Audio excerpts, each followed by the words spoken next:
sasakupin namin ang buong Eternia. At walang mga... Wait lang. Sino ka ba? Ako si King Cordax. Oh, King Cordax ka? Are you sure? Oo naman, ako si King Cordax. Bakit? Wala lang. Para kang kasing natuyong pechay. Ano natuyong pechay? Ako si King Cordax. Sure ka ba na ikaw ay isang king? Ako nga si King Cordax. Pero parang, nabubulok ka ng pechay. Huwag mo akong pinipikot, He-Man. Okay, fine. Sige, sasabihin ko, King Rotten Pechay. Anong pinagsasabi mo dyan? Hindi ako bulok na pechay. And here's the toy that we're going to review for today. This is the MCF Aquaman and the Lost Kingdom King Cordax. And as you can see here, malaking window sa packaging niya sa harap. And sa likod, obligatory product shot lang ni King Cordax. At the side window, King Cordax. Sa kabilang side, King Cordax and the movie title. And sa ibabaw, window lang Aquaman. Sa ilalim, barcodes and stuff. And pag na-unbox natin siya, nandito yung kanyang backdrop na may comics design, nandun yung card and yung kanyang stand. As you can see here, na naka-clamshell pa si King Cordax. So yan, clam na natin yan. Ito na si King Cordax. I-check muna natin yung overall details niya. Ang ganda sa malayo. Ang ganda rin yung pagkakagawa ng cape niya. Grabe. Okay, check natin mas malapitan pa. Ayan yung pinaka-overall face niya. Ganda oh.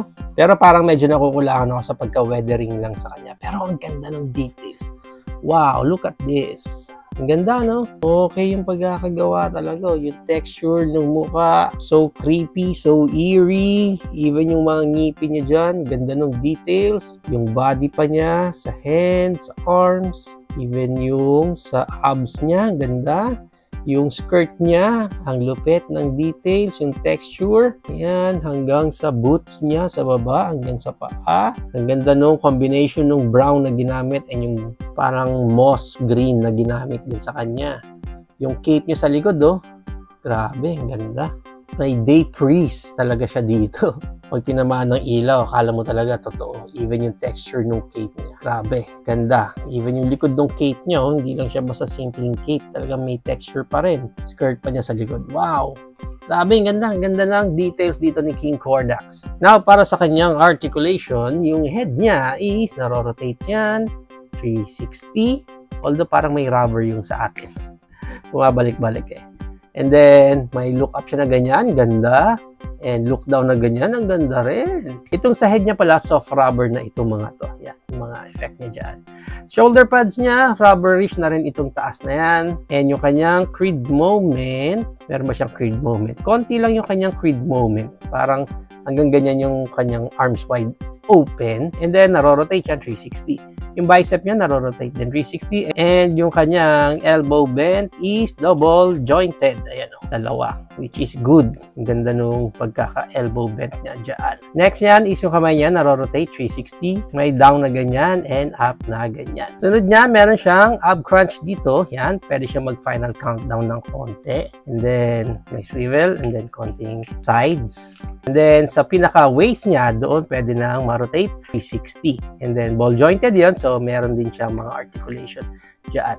Para sa kanyang legs, yung skirt niya, soft rubber naman, yung sa harap. But yung sa likod niya, soft rubber pero parang limited na. Giging articulation natin. Kaya yung kanyang Van Damme split is hanggang ganyan lang. Yung Van Damme split niya. Yung kanyang high kick is hanggang ganyan lang. Yung back kick niya halos wala. Wala siyang thigh rotation. And yung kanyang knee bend, double jointed din yung knees. That's why ang ganda ng knee bend niya dyan. And yung sa paa niya, narorotate yan 360. Up siya na ganyan and down na ganyan. Yung toes niya, meron din articulation dyan. Yung cape niya, matigas eh. Parang ganyan lang yung pinaka-movement ng cape niya. Sana mas malambot pa para at least kahit pa paano, maganda rin yung effect sa kanya.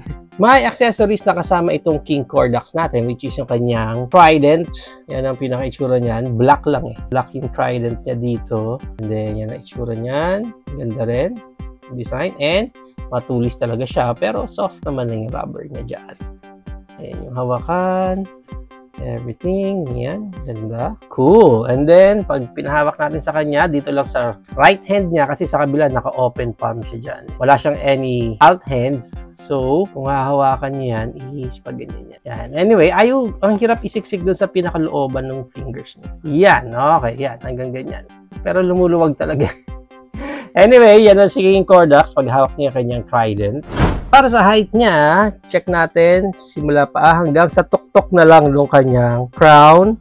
Mga nasa 9 inches siya. Maganda yan, compare pa natin siya sa iba pa nating figure tulad ng ating Viking He-Man from the Masterverse. Oh, okay din yung scaling. Kong from the Godzilla Kong New Empire. Dr. Ellie Sattler from Hammond Collection. Marvel Legends knockoff version si Hulk. MCF Doomsday. And ang ating AMK series from Yolo Park, Optimus Prime. So, yan ang ating height comparison.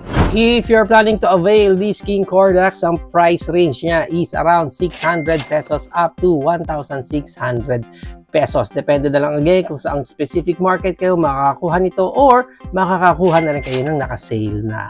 There you have it now guys, na ang ating MCF King Kordax.